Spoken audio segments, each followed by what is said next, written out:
Alors bonjour à toutes et à tous. Je me présente, je suis Sofiane Tribouillon en charge du développement d'Intech Service en appui avec les élus de l'Intech. Ici avec moi, il y a également Charline Pichero, Bonjour, bonjour à tout le monde. Bonjour. qui est responsable communication marketing. Aujourd'hui, nous avons le plaisir d'accueillir notre partenaire plus, Saint-Gobain Solutions France, dans le cadre justement du WebTech co-organisé avec Saint-Gobain Solutions France, qui abordera pendant 1 heure la thématique suivante, nouvelle RE, comprendre les indicateurs et les impacts sur vos prescriptions. Alors, évidemment, pour pouvoir aborder cette thématique assez complexe, notamment au travers de la compréhension de ces indicateurs, nous avons le plaisir d'accueillir Charlie Delage, responsable efficacité énergétique, et Pascal Jeunesse, directeur de grand compte tertiaire public pour le compte de Saint-Gobain Solutions France. Alors, avant de leur laisser la parole, afin d'optimiser aussi la qualité de la présentation, je vous propose de couper vos micros, vos caméras, afin d'optimiser la bande passante, parce que je pense qu'on n'est pas les seuls en France à utiliser Internet. Et puis, en termes de règles du l'interaction qui est promise, c'est que Pascal et Charlie ont articulé leur présentation sous format de partie. Et donc, à chaque partie clôturée, vous pourrez poser vos questions sur la solution de messagerie qui se trouve évidemment dans la solution solution de visioconférence. Et à partir de là, Charlie et Pascal se feront évidemment un plaisir de pouvoir répondre à vos interrogations. Je laisse la parole à Charlie et à Pascal. Bonne présentation. Merci Sofiane. Je vais attendre que… Eh ben voilà, c'est bon. Charlie a mis la présentation en plein écran. Donc bonjour à toutes et à tous. Je vais vous présenter en quelques mots Saint-Gobain et ce qu'est Saint-Gobain Solutions France. Alors, Saint-Gobain conçoit, produit et distribue des matériaux qui se trouvent… Je crois que certaines personnes n'ont peut-être pas coupé leur micro. Merci par avance. Voilà, donc Saint-Gobain conçoit, produit et distribue des matériaux qui se trouvent partout dans notre habitat et notre vie quotidienne. Autre slide. Pardon, Pascal. Voilà. Merci, Charlie. Saint-Gobain fait partie des plus anciennes industries de France, avec plus de 350 ans à son actif. Saint-Gobain, c'est aussi plus de 41 000 collaborateurs répartis sur le territoire, avec 13 enseignes de distribution de matériaux et 2000 points de vente. Il y a donc forcément une agence de la distribution à proximité de chez vous. Saint-Gobain, c'est également 22 marques industrielles, avec des produits, des systèmes et des solutions que vous prescrivez très certainement. Nos trois centres de recherche et de développement permettent d'apporter des innovations constantes à l'évolution de nos solutions. Et pour information, il faut savoir qu'un produit sur 4 n'existait pas il y a moins de 5 ans. Concernant Saint-Gobain Solutions France, voilà.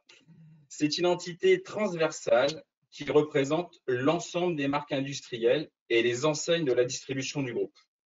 Saint-Gobain Solutions France agit en pôle de compétences dans des domaines spécifiques comme par exemple la modularité du bâti, le multiconfort ou bien les affaires publiques et politiques techniques, dont Charlie, qui va vous exposer dans quelques instants la RE 2020, fait partie. Et il y a aussi une compétence par marché déclinée en logement collectif, logement individuel, le tertiaire public, le tertiaire privé.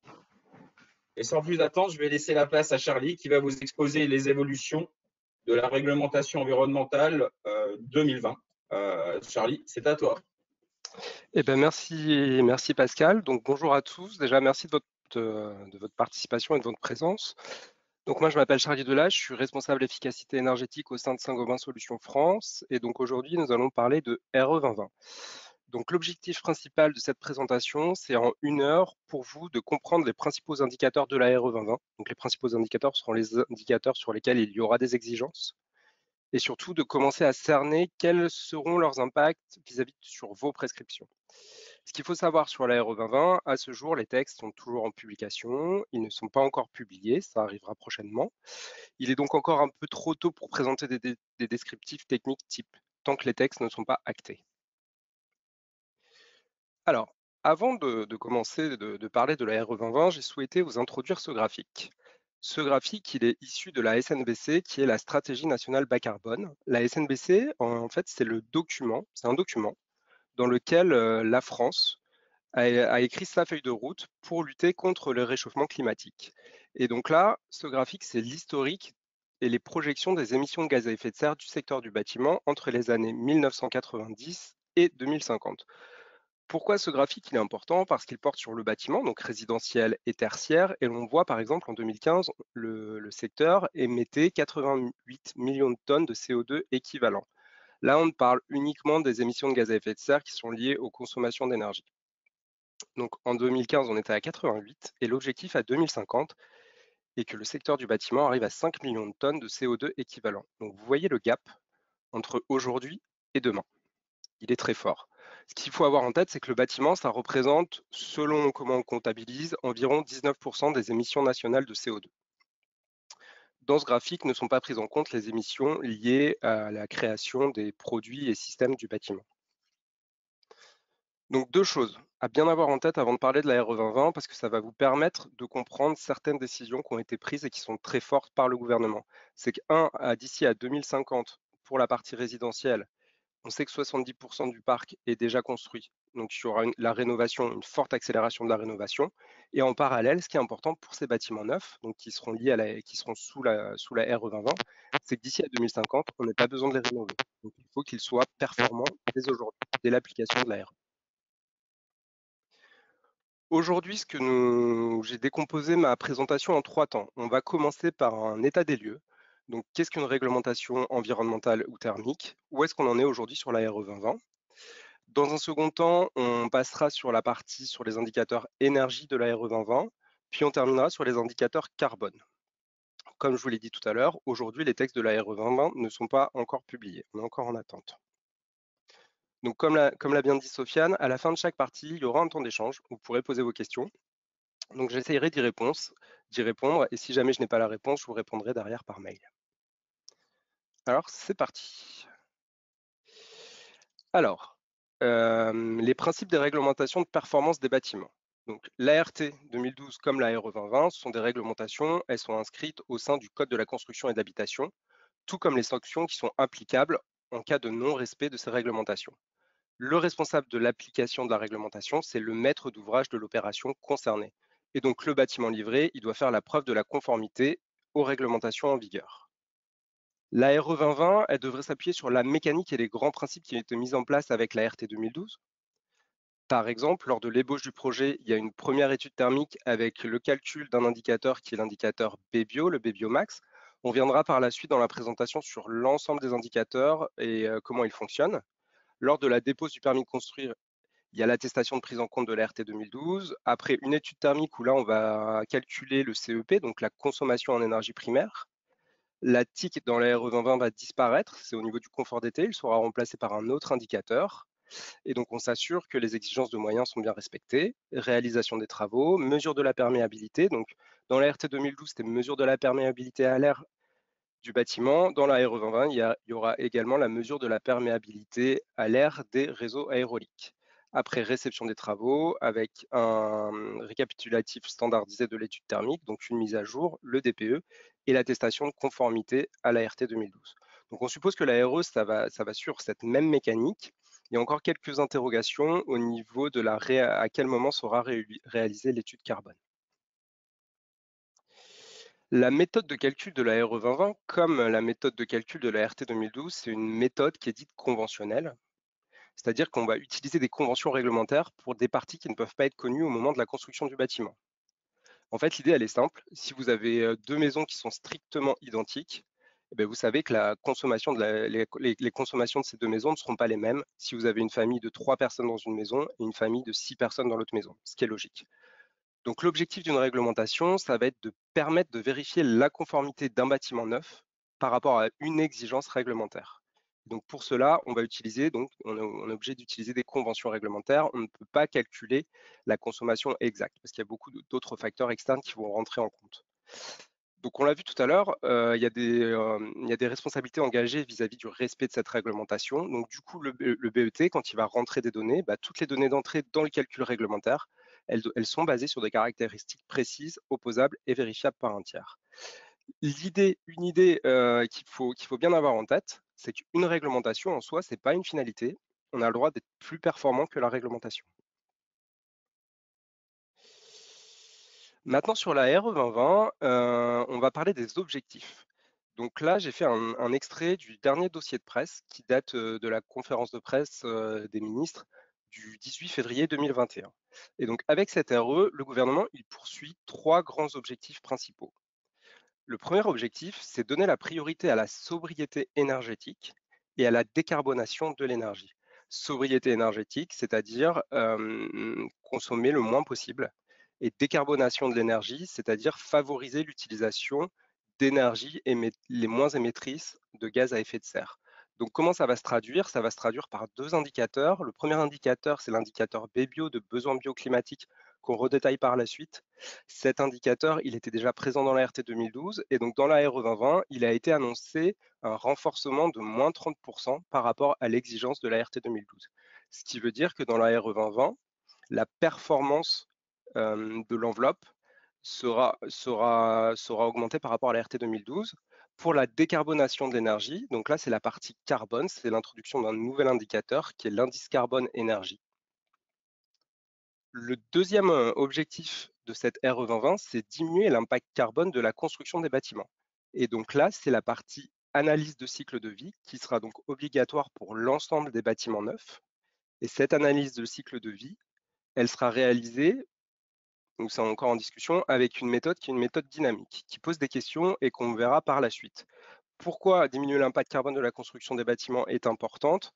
Si vous connaissez, il y a eu une expérimentation en amont de la RE 2020 E+, C-, et lors de cette expérimentation, en fait, on montrait que sur le poids carbone total d'un bâtiment, la partie des composants pouvait représenter de 65 à 85% du poids total en CO2 d'un bâtiment. Et le dernier enjeu de cette réglementation, de cette RE 2020, c'est d'arriver à ce que les bâtiments garantissent un confort d'été en cas de forte chaleur. Pourquoi? On est dans un contexte, comme vous le savez tous, de réchauffement climatique. On voit apparaître de plus en plus de séquences caniculaires avec des vagues de forte chaleur. Il faut dès aujourd'hui que nos bâtiments arrivent à anticiper justement ce réchauffement climatique en s'assurant que les bâtiments puissent être confortables en été, tout en limitant les consommations de refroidissement si elles deviennent obligatoires. Et donc ça, il y a un indicateur qui est dédié, qui est l'indicateur degré-heure et qui remplace l'indicateur TIC. Donc voilà, 3 grands objectifs principaux à retenir. Au niveau du calendrier de cette RE 2020, aujourd'hui, donc ce que je vous ai dit tout à l'heure en introduction, c'est que les projets de texte, ils sont en consultation. Ils sont disponibles, vous pouvez les retrouver à 2 niveaux. Tout d'abord au niveau européen, avec la version des textes de décembre 2020, ou au niveau national, avec une version de mars 2021. Si vous souhaitez les consulter, il faut bien faire attention parce qu'il y a, comme vous le voyez, il y a 2 versions différentes. Et donc, en fait, il y a une évolution entre la version européenne et la version nationale. Donc, je vous conseille plutôt de prendre la version de mars 2021, vous vous en doutez. Et par exemple, entre les 2 versions, on constate une dégradation de l'indicateur BBio sur la seconde version par rapport à la première version. En termes de calendrier, en calendrier, on attend une publication des textes de l'arrêt RE 2020 à l'été 2021. Par contre, publication des textes uniquement pour le résidentiel, donc pour la maison individuelle et le logement collectif. En parallèle, on s'attend à des premiers échanges sur les exigences pour des bâtiments tertiaires, mais uniquement pour les bâtiments de bureaux et enseignement. L'entrée en vigueur de la RE 2020 pour le résidentiel serait en janvier 2022. Et en parallèle, courant 2022, on s'attend à une entrée en vigueur pour les bâtiments de bureaux et d'enseignement. Et en parallèle, des premiers échanges sur les exigences pour les autres bâtiments tertiaires pour une entrée en vigueur courant 2023. Vous pouvez retrouver un ensemble d'informations sur la RE 2020. Il y a beaucoup de choses qui sont publiques sur le site bâtiment-énergie carbone. Donc voilà pour l'introduction de où est-ce qu'on en est, ce qui est une réglementation thermique et où est-ce qu'on en est. Maintenant, on va rentrer dans le dur, on va rentrer sur les indicateurs. Dans la RE 2020, on peut diviser les indicateurs pour la partie énergie et pour la partie carbone. En réalité, ce qu'on va voir à travers ce schéma, c'est que les indicateurs énergie et les indicateurs carbone, ils sont indissociables. Et c'est ça justement qui crée une nouvelle équation pour vos métiers justement et dans vos prescriptions avec cette réglementation. Dans la partie énergie, on va retrouver des indicateurs que vous devez connaître si vous maîtrisez bien la RT 2012.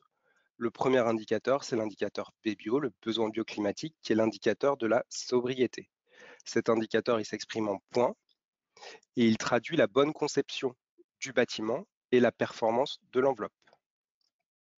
Cet indicateur BBio, donc plus le BBio est faible, plus les besoins de mon bâtiment sont faibles.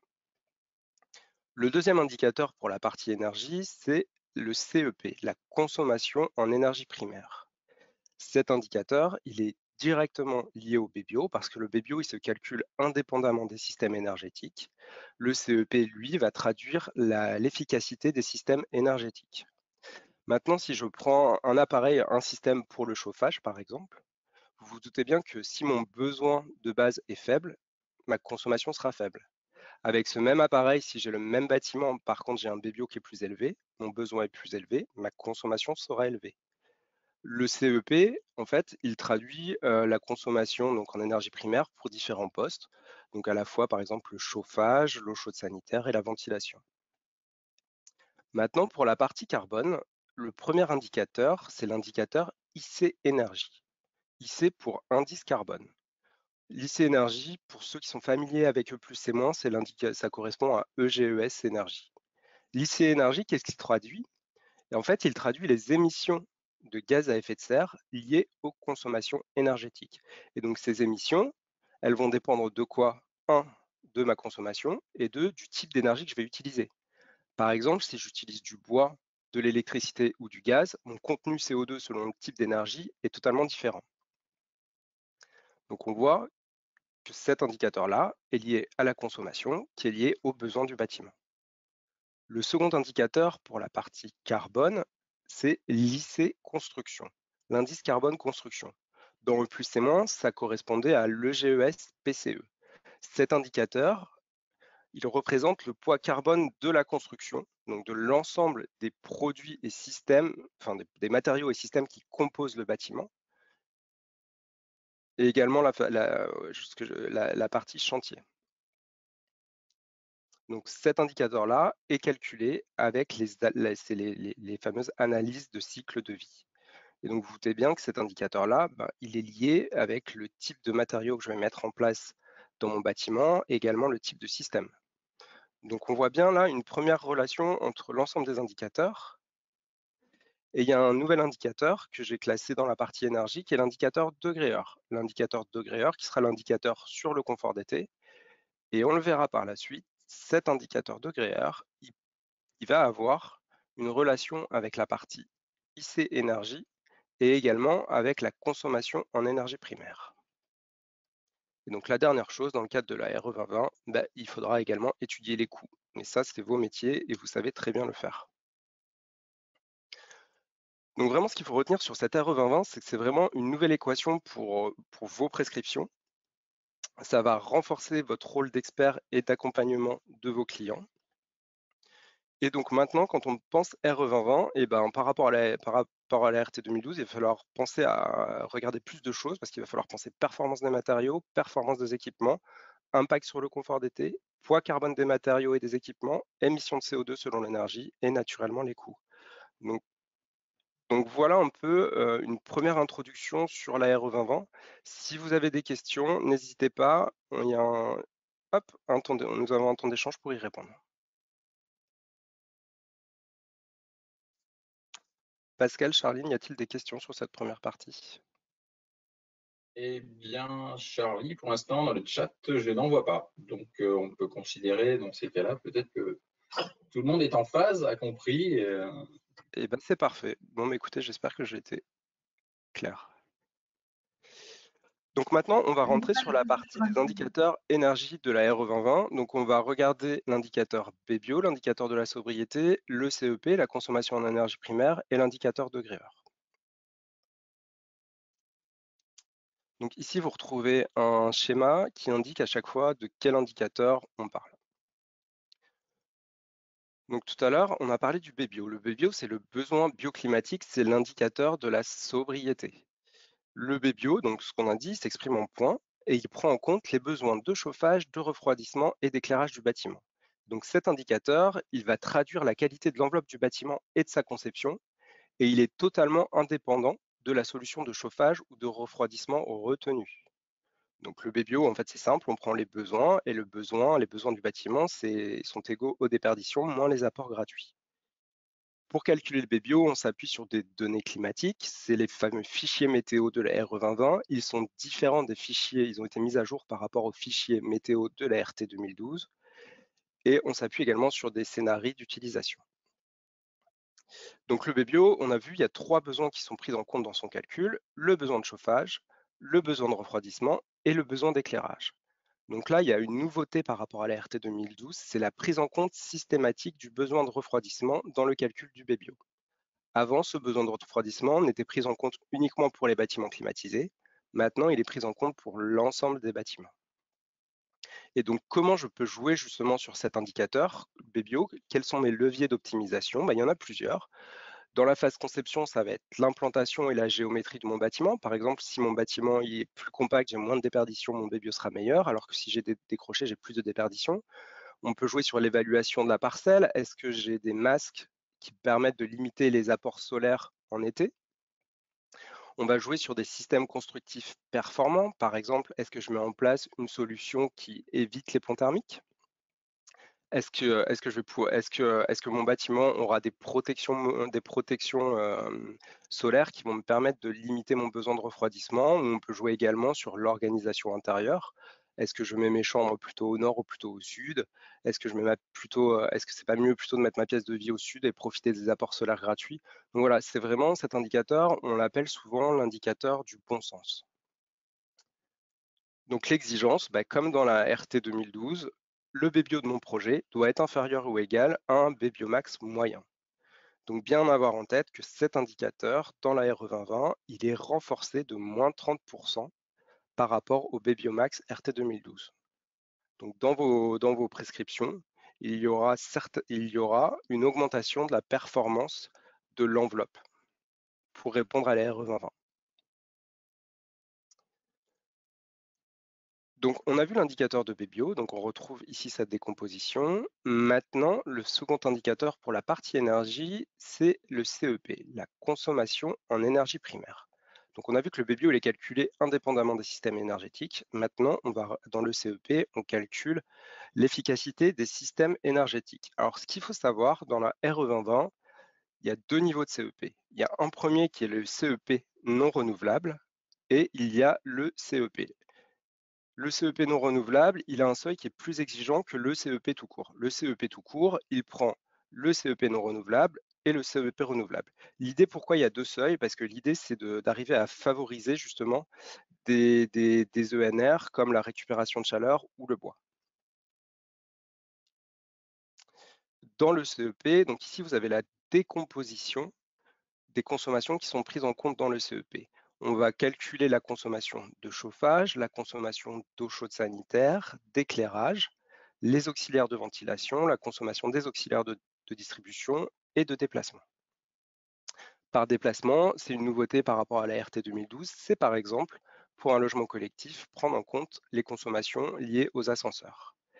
Et donc, il y a une nouveauté dans le CEP, c'est la prise en compte d'un forfait de consommation de refroidissement. Si jamais votre bâtiment est climatisé, vous avez des consommations de climatisation, il est déclaré climatisé, donc vous aurez une consommation de refroidissement. Maintenant, si votre bâtiment n'est pas climatisé, c'est une nouveauté de la RE 2020, il pourra être pris en compte un forfait de consommation de refroidissement. Ça, on le verra par la suite avec l'indicateur degré-heure. Le CEP comme le BBio, le CEP de mon projet doit être inférieur ou égal à un CEP max, à un niveau maximum. Il y a des modulations qui s'appliquent selon la zone géographique ou selon l'altitude du bâtiment. Par exemple, sur les zones géographiques, la France est divisée en 8 zones. Donc vous doutez bien que si vous êtes au nord, vous aurez besoin de plus d'énergie pour le chauffage que si vous êtes au sud. Par contre, si vous êtes au sud, vous allez devoir plus travailler sur le confort d'été que si vous êtes au nord. Donc ce découpage-là s'applique à la fois pour le VBIO et pour le CEP. Donc le CEP, on a dit que c'était la consommation en énergie primaire. Alors pourquoi dans la RE 2020 comme dans la RT 2012, on parle en énergie primaire? L'énergie primaire, c'est l'énergie qui est contenue dans les ressources naturelles avant une éventuelle transformation. Donc pour les énergies fossiles comme le gaz ou le bois, 1 kWh d'énergie primaire égale 1 kWh d'énergie finale. Qu'est-ce que l'énergie finale? L'énergie finale, c'est l'énergie qui est utilisée par le consommateur, c'est-à-dire après transformation des ressources naturelles en énergie et après transport de celle-ci. Pourquoi c'est important? Parce qu'en France, pour l'électricité, on sait que notre mix énergétique est composé principalement de centrales nucléaires. Or, pour avoir 1 kWh d'énergie finale chez moi, j'ai besoin en amont d'électricité, il y a besoin en amont de produire 2,3 kWh d'énergie primaire. Pourquoi? Parce qu'en fait, une centrale nucléaire, c'est un mauvais rendement, il y a des pertes en production, il y a des pertes de transport et de distribution. Et donc l'idée dans la RT comme dans la RE, c'est de parler en énergie primaire parce que l'énergie primaire, en fait, ça représente la quantité totale d'énergie nécessaire pour fournir la quantité d'énergie finale consommée par l'utilisateur. Et surtout, de parler en énergie primaire, ça va permettre d'additionner les différents types d'énergie. Par exemple, le CEP max, la consommation en énergie primaire max en RT 2012, elle était de 50 kWh. Donc 50 kWh, qu'est-ce que ça donne en énergie finale? Si on l'a vu tout à l'heure, si je suis une énergie fossile, si je passe de primaire à finale, 50 kWh, ça fait 50 kWh d'énergie finale. Pour l'électricité, on l'a vu tout à l'heure, on divise par 2,3. Donc 50 kWh d'énergie primaire, ça donne 21,7 kWh d'énergie finale. Par contre, si la réglementation, on parlait en énergie finale, quelles seraient les conséquences? Pour les énergies fossiles, il n'y aurait pas de conséquences. Par contre, pour l'électricité, on voit la conséquence. On voit la conséquence. Par rapport à la RT 2012, il y a une modification sur le facteur de conversion de l'électricité entre énergie primaire et énergie finale. Dans la RT 2012, ce facteur était à 2,58. Dans la RE 2020, il est à 2,3. Pourquoi il a été modifié ce facteur? En réalité, en fait, il a été modifié par rapport aux prévisions du mix énergétique de la France à 2035, où il y aura de plus en plus de renouvelables, les renouvelables ayant un meilleur rendement que les centrales nucléaires. Alors, ce point, il est important. Aujourd'hui, vous avez les surfaces de référence, c'est un des changements importants dans le cadre de la RE 2020. Aujourd'hui, il ne sera pas possible, avec la RE 2020, de comparer les résultats que vous aviez avec le moteur de calcul RT 2012 et avec le moteur de calcul RE 2020. Pourquoi? Parce qu'il y a plusieurs évolutions. Comme on l'a vu tout à l'heure, sur le BBO, il y a la prise en compte du besoin de froid qui fait du coup augmenter le nombre de points du BBO. Sur le CEP, il va y avoir des nouveaux éléments qui sont pris en compte. Mais il y a quelque chose qui est très important, c'est qu'il y a une modification de la surface de référence entre la RT 2012 et la RE 2020. Dans la RT 2012, en surface de référence, on utilisait la SRT. Dans la RE 2020, on va utiliser la CHAB. Donc sur les schémas, vous avez justement les différences de ceux que l'on prend en compte dans la CHAB et dans la SRT. Pour passer de la CHAB à la SRT, il faut faire x 1,2. Et ce qui veut dire que si je prends une maison qui a une consommation totale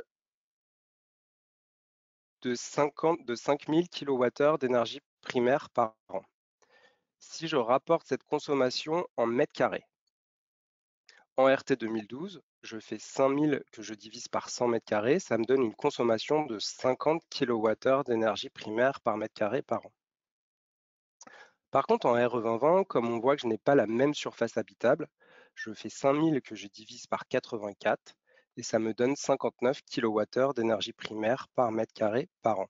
Ce qui veut dire qu'à consommation identique, le changement de surface de référence, il fait apparaître une hausse fictive de la consommation.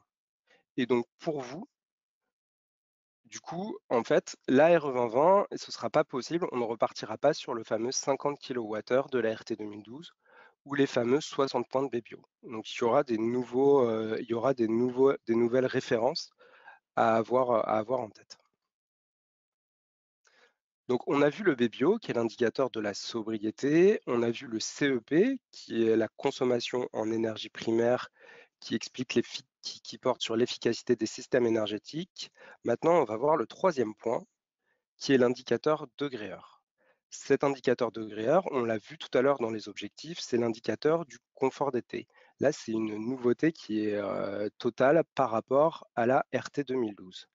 Cet indicateur degré-heure, donc l'indicateur du confort d'été, il utilise des données climatiques qui sont différentes que celles utilisées pour le BBO et pour le CEP. C'est-à-dire, les données climatiques qu'il utilise, donc son fichier météo, dans son fichier météo, il a été introduit une séquence caniculaire qui est la séquence caniculaire d'août 2003.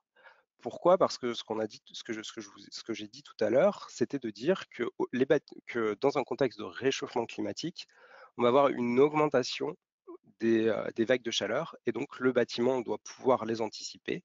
Et donc afin de s'assurer que le bâtiment soit réellement confortable, on va regarder ce qu'il se passe lorsqu'on applique au bâtiment une séquence caniculaire. À partir de cet indicateur degré-heure, ce que l'on va voir tout de suite par la suite, selon le nombre de degrés d'inconfort que mon bâtiment a pour un bâtiment qui n'est pas climatisé, j'ajouterai dans mon CEP un forfait de consommation de refroidissement. Pourquoi il a été ajouté la séquence caniculaire d'août 2003? En fait, pour que vous ayez un rappel, la vague de chaleur de juillet 2019, elle était équivalente, qui est la dernière qui a eu lieu, elle est équivalente à celle d'août 2003 en termes d'intensité maximale, mais sur une durée qui était beaucoup plus courte. Donc le degré-heure, en fait, il évalue l'inconfort ressenti en été par les occupants à l'intérieur du bâtiment. En réalité, il va prendre en compte toutes les situations d'inconfort chaud. Donc cet indicateur degré-heure, il est calculé heure par heure sur l'année en faisant la somme des écarts entre les températures à l'intérieur de mon bâtiment et la température de référence de confort. Cette température de référence de confort, elle s'appuie sur une notion qui est la notion de confort adaptatif qui est liée à une norme qui est la norme NF-EN 16798-1. L'idée de confort adaptatif, il est simple à comprendre. L'idée, c'est de dire que l'homme, il peut s'adapter à son environnement grâce à ses actions, mais dans une certaine mesure. C'est-à-dire, si mon bâtiment monte progressivement en température parce qu'il fait forcément plus chaud à l'extérieur, je sais m'y adapter.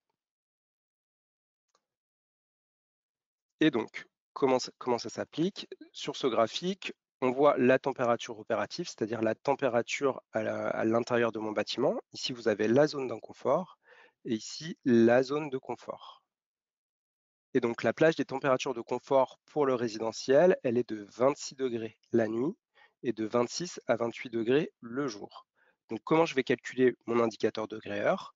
Par exemple, si je suis une nuit d'été, de 22h à 23h, si la température à l'intérieur de mon bâtiment est de 27 degrés, alors qu'on a vu que de nuit, ma température de référence est de 26 degrés, et ben je fais 27 degrés moins 26 degrés et ça me donne 1 degré-heure.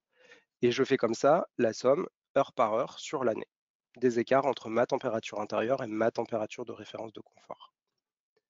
Là où il est intéressant, cet indicateur degré-heure, c'est qu'il va être calculé à la fois pour des bâtiments non climatisés et pour les bâtiments climatisés. Dans le cadre des bâtiments climatisés, il est calculé, vous vous en doutez bien, sans prise en compte de l'action des équipements de refroidissement. Sinon, ce serait trop simple. Et pourquoi c'est important de le calculer pour les deux bâtiments? Parce qu'en fait, l'idée vraiment qu'il faut avoir en tête, c'est de faire en sorte que le bâtiment limite au maximum les consommations liées au refroidissement. Dans certaines régions, il y aura peut-être certainement besoin de consommation de refroidissement, mais par contre, l'idée, c'est de tout faire pour les limiter au maximum. Pour que vous ayez quelques notions, 350 degrés-heure, ça va correspondre à une augmentation de plus de degrés en continu sur 7 jours par rapport au seuil de déclenchement de l'inconfort. Si je vous dis 1250 degrés-heure, c'est plus 2 degrés en continu sur 25 jours par rapport au seuil de déclenchement de l'inconfort. Donc, le BET va lancer, il y a la conception, le BET va lancer son calcul réglementaire. Et donc, il y a 3 possibilités. Première possibilité, mon projet sort, il est inférieur à 350°. Deuxième possibilité, mon projet se situe entre 350°, et 1250°. Troisième possibilité, mon projet est supérieur à 1250°. Si mon projet est inférieur à 350°, on dit que le bâtiment est confortable. Si le bâtiment est confortable, il est réglementaire. Par contre, si le projet est supérieur à 1250°, le bâtiment est non réglementaire. Si le bâtiment est non réglementaire, vous en doutez bien, il faut revoir la conception. Alors, un petit point d'intention, en logement collectif, les seuils ont été légèrement rehaussés pour les logements sans contrainte et climatisés en zone H2D et H3, donc c'est donc les zones du sud-est. Et le seuil est également rehaussé si votre bâtiment, vous soyez une maison ou un logement collectif et vous ayez des contraintes, comme par exemple si vous êtes en zone de bruit. Maintenant, si votre projet est entre 350°, et 1250°, et qu'il n'est pas climatisé, qu'est-ce qu'il se passe? Eh ben, on voit que le critère d'inconfort, il est respecté, mais on sait que pour ce bâtiment, il y a un risque d'installation potentiel d'une climatisation a posteriori.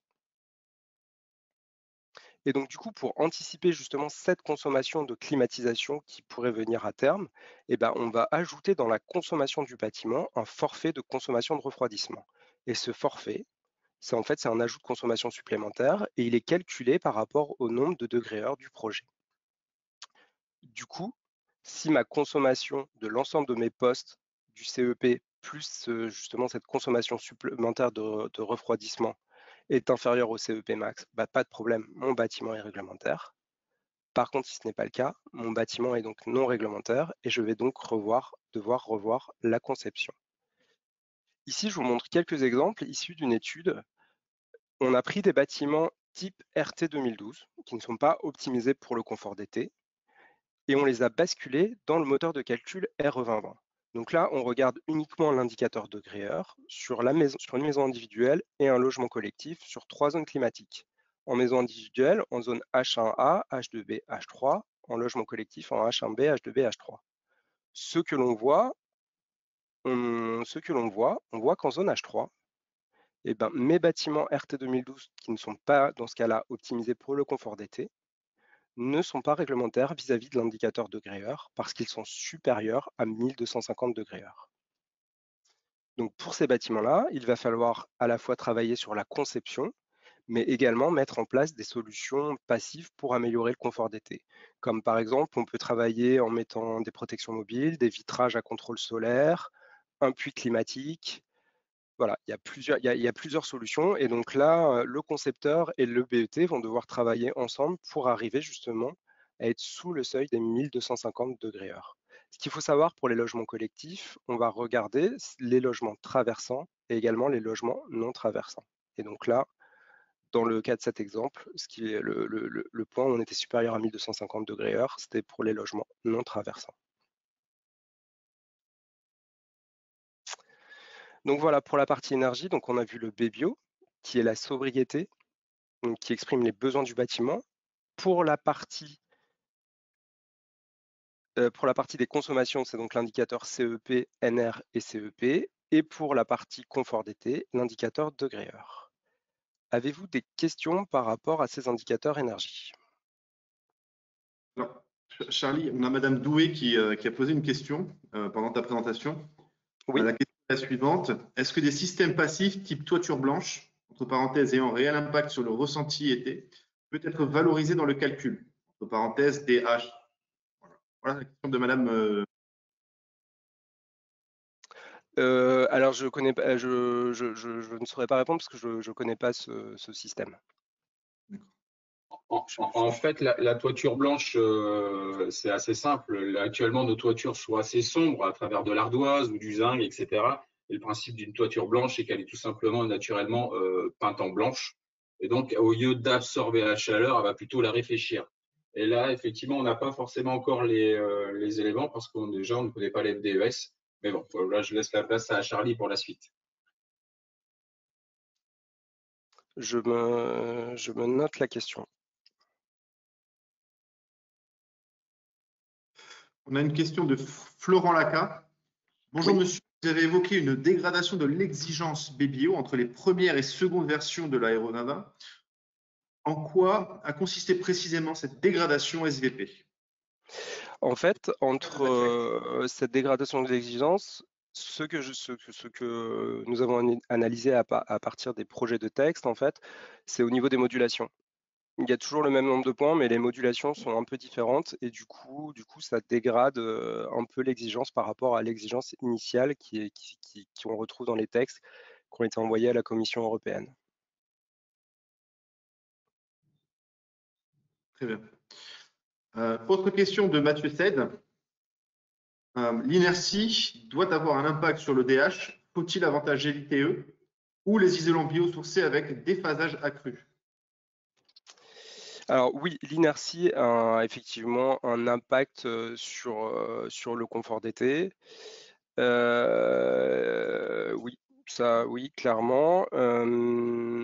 L'ITE va avoir un impact. Maintenant, je n'ai pas fait d'études pour dire de combien à peu près, je crois. Alors de mémoire de tête, il faudrait vérifier. Je crois que c'était on était par rapport à une ITI de l'ordre de 200 degrés heure. Donc ça va avoir un impact, mais ça ne va pas non plus, ça va pas rendre le bâtiment inférieur à 350 degrés heure, par exemple. Donc ça, il faudra justement faire des études. Et après, il y a quand même plusieurs points à regarder. Le type d'isolant et la question du déphasage, non. Donc ça n'a pas, par exemple, et ça n'aura pas d'impact parce qu'en réalité, l'inertie, c'est pas le type d'isolant qui va modifier l'inertie du bâtiment. Par contre, clairement, si vous avez un bâtiment bois, il sera important d'apporter de l'inertie à travers, par exemple, les planchers, des planchers lourds. Sinon, ce sera très difficile de respecter justement cet indicateur degré heure. En zone H3, pour les zones les plus chaudes avec les constructions en bois. Est-ce que ça répond à la question? Alors, nous allons attendre les réponses. Pardon? On va attendre les réponses. Oui, merci. Et donc, nous avons aussi une question d'Alexandre de France. Bonjour, dans la continuité de la précédente question sur les biosourcés, quid de la pénalisation des biosourcés en l'absence de FDES? Alors, justement, on va parler par la suite. Est-ce qu'il y a d'autres questions ou pas? Non. Non, Parce non, que non. justement, alors, on reposera cette question par la suite,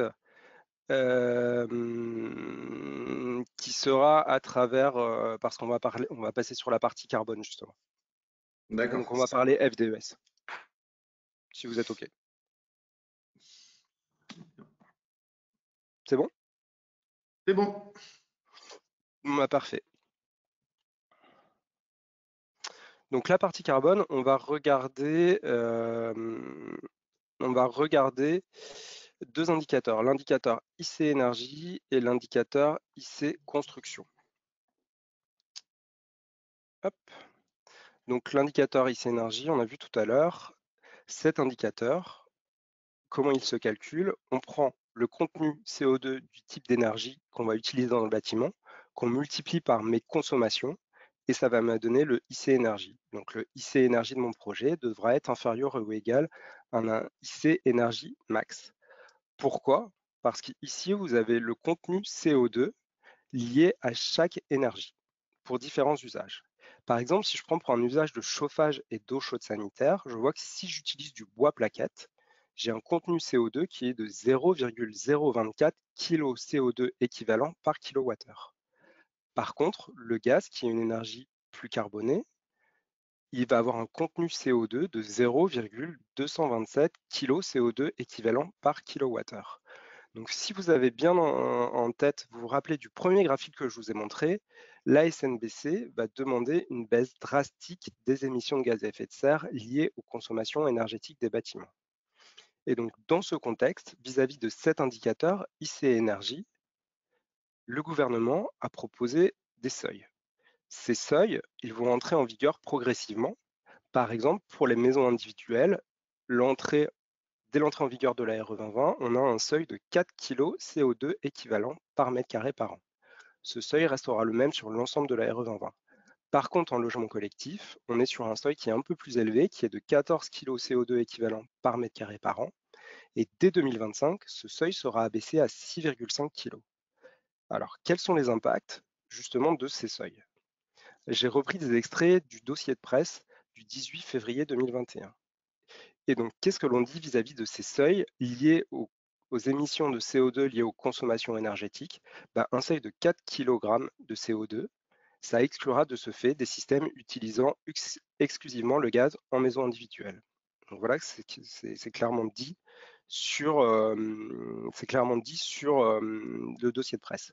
En logement collectif, on a un seuil en 2 temps, et donc ce que dit le dossier de presse, dans un premier temps, le seuil à 14 kg va laisser encore la possibilité d'installer du chauffage au gaz à condition que les logements soient très performants énergétiquement. Ce qui veut dire que pour les logements utilisant du gaz, il faudra certainement renforcer le BBio par rapport à l'exigence BBiomax pour pouvoir continuer à utiliser du gaz. Mais par contre, à partir de 2025, le basculement de ce seuil de 14 à 6,5, du coup, il exclut de ce fait le chauffage exclusivement au gaz, mais il doit permettre la mise en place et le développement de solutions innovantes, y compris hybrides, comme des packs utilisant un point gaz en cas de grand froid. Donc voilà pour la partie IC énergie. Maintenant, on va partir sur la partie IC construction, et donc là, c'est la partie analyse de cycle de vie. Une analyse de cycle de vie, en fait, c'est assez simple, ça consiste à quantifier les impacts environnementaux d'un bâtiment sur l'ensemble de son cycle de vie, depuis l'extraction des matières premières qui le composent jusqu'à sa démolition et au recyclage des matériaux. Pour faire un ACV, on prend les quantités qu'on multiplie par des données environnementales, qu'on multiplie par un taux de renouvellement, et ça donne l'analyse de cycle de vie de mon bâtiment. Pourquoi c'est important? Donc ça, c'est des données qui viennent de l'expérimentation E plus C-. On voit les différents contributeurs CO2 d'un bâtiment et on voit leur poids. Et on voit que le contributeur composant, donc l'ensemble des matériaux et des systèmes, il peut représenter de 65 à 85% du poids de CO2 sur l'ensemble du cycle de vie du bâtiment. Donc c'est pour cela qu'il est important de jouer à la fois sur l'indicateur énergie, mais également sur l'indicateur composant. Donc une ACV, dans le cadre de la RE 2020, on est sur une période de référence de 50 ans. Donc l'indicateur dédié, ce sera l'IC construction. Donc cet indicateur, il reprend l'impact sur le changement climatique associé aux composants du bâtiment. Et dans cet indicateur, on y ajoute également l'impact du chantier de construction. Cet indicateur, il s'exprime en kilo CO2 équivalent par mètre carré par an. Et donc l'IC construction de mon projet doit être inférieur ou égal à un IC construction max. Ce qui veut dire pour vous, aujourd'hui, quand vous allez prescrire des projets, vous allez devoir regarder les données environnementales lors de vos prescriptions. Alors, les fameuses données environnementales, ce sont les FDES et les PEP. Les FDES sont des fiches de déclaration environnementale et sanitaire. Les FDES vont concerner les produits de construction. Les PEP, elles, vont concerner les produits d'équipement électrique, électronique et de génie climatique. Donc, dans une FDES ou dans une PEP, on retrouve la prise en compte des émissions de gaz à effet de serre sur l'ensemble du cycle de vie du produit et des étapes du cycle de vie du produit. On va retrouver 3 différents types de fiches, que ce soit des FDES ou des PEP. Vous pourrez retrouver des FDES, par exemple, individuelles, si elles ont été créées par un industriel. Vous pourrez trouver des FDES qu'on appelle collectives, si elles ont été réalisées, par exemple, par un syndicat d'industriels qui ont des produits très proches. Et on peut également retrouver des MDEGD. Ce sont des modules de données environnementales génériques par défaut. Elles sont produites à la demande du ministère. C'est par exemple, si jamais vous avez un produit qui est très fréquemment utilisé, mais qui n'a pas de FDES, pour encourager les industriels à faire des FDES, on va créer une fiche par défaut qui sera plus pénalisante. Et donc, du coup, l'industriel va se dire, si je veux que mes produits soient bien prescrits, j'ai intérêt à faire ma FDES. Ce qu'il faut savoir, c'est que l'ensemble des FDES et des PEP, elles peuvent être produites par les industriels. Par contre, elles seront systématiquement vérifiées par des tiers. Ce point-là, il est important parce que sinon, chacun peut déclarer ce qu'il veut. Non, ce n'est pas le cas. Il y a des normes pour déclarer ce qu'on déclare dedans et on doit les vérifier. Et les FDES, elles sont toutes disponibles sur la base IGNES. Vous avez le lien ici. Donc nous, ce qu'on va regarder, on va regarder un indicateur qui est l'indicateur de réchauffement climatique. Donc ici, vous retrouvez, en fait, dans une F2S, il y a l'ensemble des étapes et des étapes sont comptabilisées.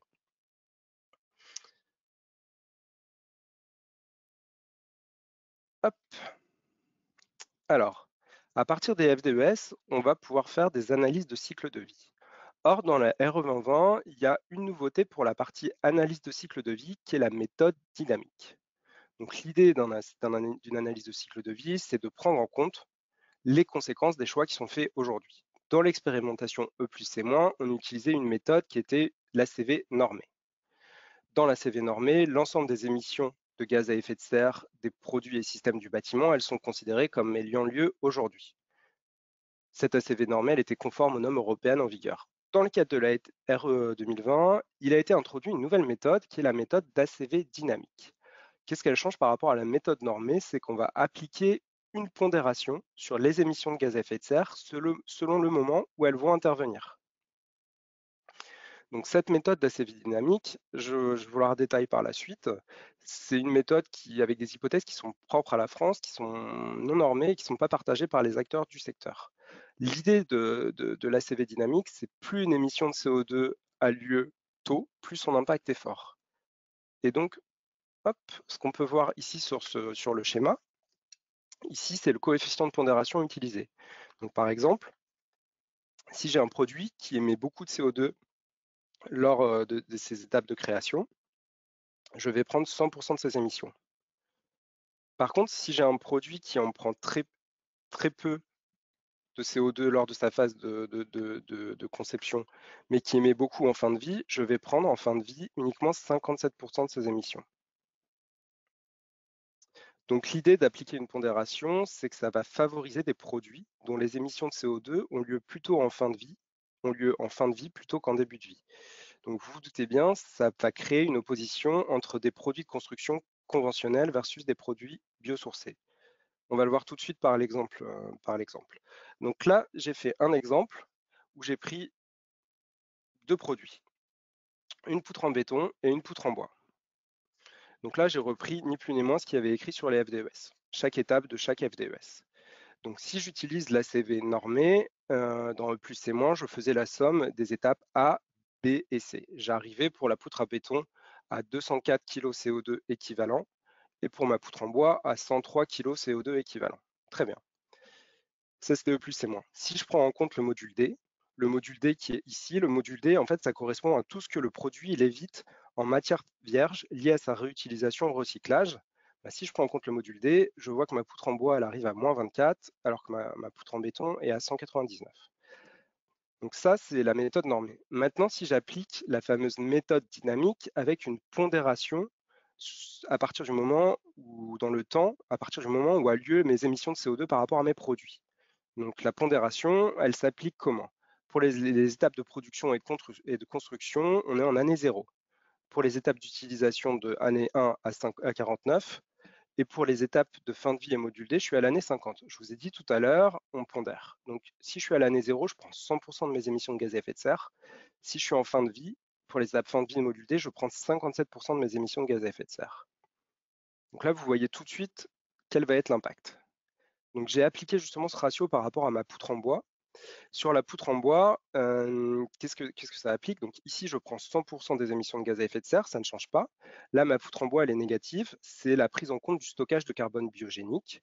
C'est-à-dire que si l'élément que je mets en place est issu d'une gestion durable ou d'une culture durable, et ben en fait, je peux prendre en compte la partie de stockage de carbone biogénique. C'est tout ce que capte en fait lors de sa croissance le bois. Et par contre, j'applique maintenant mon facteur de pondération et pour cette poutre en bois, ici je ne prends plus les 638, si je fais l'addition des deux, j'applique 57%, j'arrive à 290. Et ce qui me donne au final, j'arrive pour ma poutre en béton en méthode dynamique, je reste à 204. Par contre, pour ma poutre en bois, je suis à moins 239. Ce qui veut dire dans cet exemple, plus je mettrai de poutre en bois, plus mon bâtiment sera négatif et donc plus son poids carbone sera réduit. Donc on voit justement que cette méthode de calcul, elle va favoriser fortement justement des produits dont les émissions de gaz à effet de serre ont lieu en fin de vie. Et ça pose des questions. Donc pour vous, il y a un vrai point de vigilance selon la méthode ACV qui sera retenue dans le cadre de la RE 2020, parce que la lecture des FDES ne seront donc pas la même. Donc en soi, cette méthode d'ACV dynamique, elle pose des questions. Elle pose des questions parce que c'est une méthode qui n'est pas normalisée. Il n'y a pas aujourd'hui de consensus scientifique sur l'intérêt de stocker temporairement du carbone dans les matériaux. Le stockage temporaire en fait de carbone, il faut le prendre comme un concept mathématique qui vise à valoriser pendant un temps, qui est assez court, du stockage carbone dans le bâtiment. Et surtout, ce qui pose des questions avec cette méthode, c'est c'est une méthode qui repose surtout sur des hypothèses et c'est sur la manière dont les émissions de gaz à effet de serre en fin de vie seront gérées. Donc du coup, ce que l'on voit entre une ACV normée et une ACV dynamique, c'est qu'il y a une diminution de 20% des résultats entre les deux méthodes. Donc le premier point. Et le deuxième point, c'est que ça pose des questions parce que cette méthode, elle transfère aux générations futures la responsabilité d'une partie de la gestion justement des émissions du CO2 du bâtiment, parce qu'on va favoriser des solutions qui repoussent ces émissions de CO2 après un certain horizon, et on va transférer justement cet effort qu'il va devoir faire et être fourni par les générations futures. Donc, avec cette méthode qui est mise en place, il y a un vrai risque de créer un choc de la demande de tout type de matériaux biosourcés. Et vraiment, ce qui pose des questions, ce n'est pas le fait de mettre des seuils qu'on va voir par la suite qui sont exigeants, c'est vraiment la méthode en fait. C'est uniquement sur la méthode, les questions qui se posent. Donc aujourd'hui, par rapport à cet indicateur IC Construction, on a vu que le IC Construction projet doit être inférieur ou égal à un IC Construction max. Donc voici les seuils qui ont été proposés. On voit que les seuils, ils évoluent dans le temps. Donc ce qu'il faut vous dire, à l'entrée en vigueur en 2022, le seuil en maison individuelle et en logement collectif, ces seuils-là ne sont pas exigeants. Enfin, ne sont pas exigeants. Ils sont, en fait, ce sont des seuils, ça va permettre de se donner un temps pour s'acclimatiser, pour apprendre justement à faire des ACV. Par contre, on voit qu'à partir de 2025, 2028 et 2031, il y a un vrai renforcement et donc il va falloir justement travailler cet aspect. Et l'idée, ce qui a été dit par justement les annonces du gouvernement, c'est que d'ici à 2031, ça va induire un recours plus fréquent au bois et aux matériaux biosourcés et surtout à davantage de mixité des matériaux. Donc vraiment, ce qu'il faut retenir sur la partie IC construction, c'est s'il y a des questions à se poser, c'est vraiment sur la méthode de calcul qui est proposée et pas sur les seuils. Voici pour la partie carbone. Avez-vous des questions? Je vois qu'on arrive vraiment à la fin. Alors, Charlie, oui, il y a deux questions pour le moment. Donc, une question de Monsieur Seferian. Connaissez-vous les nouvelles certifications européennes de performance énergétique de type MORE, M-O-R-E, économie circulaire avec l'intégration de plastique recyclé? Non, je connais pas. Aujourd'hui, je connais pas ces certifications, ces nouvelles certifications. Ok, merci beaucoup. Ensuite, il y avait une autre question de Monsieur Defrance concernant l'utilisation de l'utilisation gaz en maison individuelle. Une solution PAC hybride fonctionnera-t-elle? Idem, un mix chaudière-gaz condensation avec le chauffage et un ballon thermo à point gaz fonctionnera-t-elle si un effort est fait sur le B-bio? Alors aujourd'hui, j'ai pas la réponse malheureusement à cette question. On n'a pas fait de simulation justement pour regarder si ça peut toujours passer ou pas. Il faudra regarder une fois, effectivement, c'est des points que l'on regardera, mais une fois que les modulations et les indicateurs sont publiés et arrêtent d'évoluer. Mais a priori, ça va être très très difficile en maison individuelle pour les solutions gaz. Alors, merci Charlie. Il y avait une autre question de Monsieur Sébastien Alapetite. Bonjour, existe-t-il un moteur de calcul de l'ACV?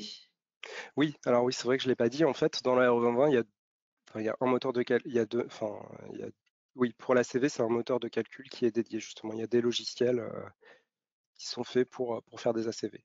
Où vous rentrez les maîtres, les FDES et ça vous donne, ça fait l'ACV de votre bâtiment. Alors, merci beaucoup Charlie. Est-ce qu'il y a d'autres questions pour le moment?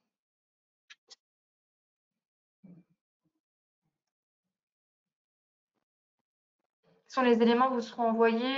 Donc, la présentation en format PDF vous sera envoyée. Et à l'issue de ce webinaire, un replay sera bien sûr créé et mis en place sur les plateformes, sur le site économieconstruction.com, sur notre chaîne YouTube et aussi sur l'espace Saint-Gobain. Saint-Gobain aura aussi accès au replay. Alors, on a une question de Monsieur Fernandez. Est-ce que la CV doit impérativement être faite par le thermicien? Je ne sais pas répondre à cette question. Je la note et je vous apporterai une réponse.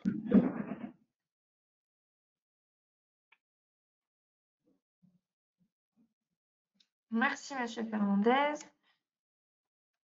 OK. Y a-t-il d'autres questions, On a un slide de synthèse, sinon, Charline, et puis ça permettra de libérer peut-être voilà, l'ensemble Ça marche. de la session.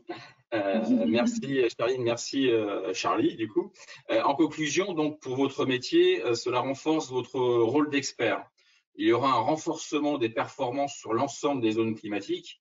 Que vous soyez à Lille, à Clermont-Ferrand ou à Marseille, la RE 2020 prendra en compte en fait cette différenciation géographique.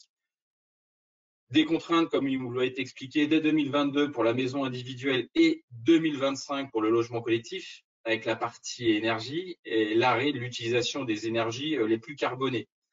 Toujours des contraintes pour la maison individuelle et le logement collectif, où il faudra en fait une mixité des matériaux de construction pour lisser construction, donc l'indice carbone, à terme. Et les fiches de déclaration environnementale et sanitaire, donc les FDS, seront plus que jamais en fait au cœur de vos prescriptions, ainsi que les PEP. Et pour finir, la prise en compte du degré heure pour la partie confort d'été dans les zones les plus chaudes.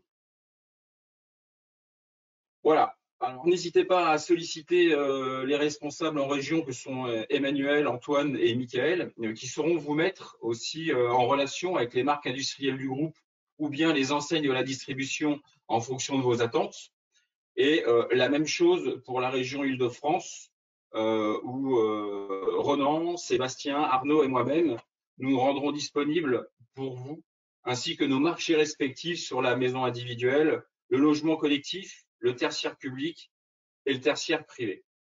Voilà, j'espère que ce webinaire sur la RE 2020 vous aura été profitable et merci encore pour votre écoute active. Et Charline, je te laisse la main. Oui, merci à tous pour votre participation et pour votre écoute. Ah, super, merci beaucoup Pascal, merci beaucoup Charlie.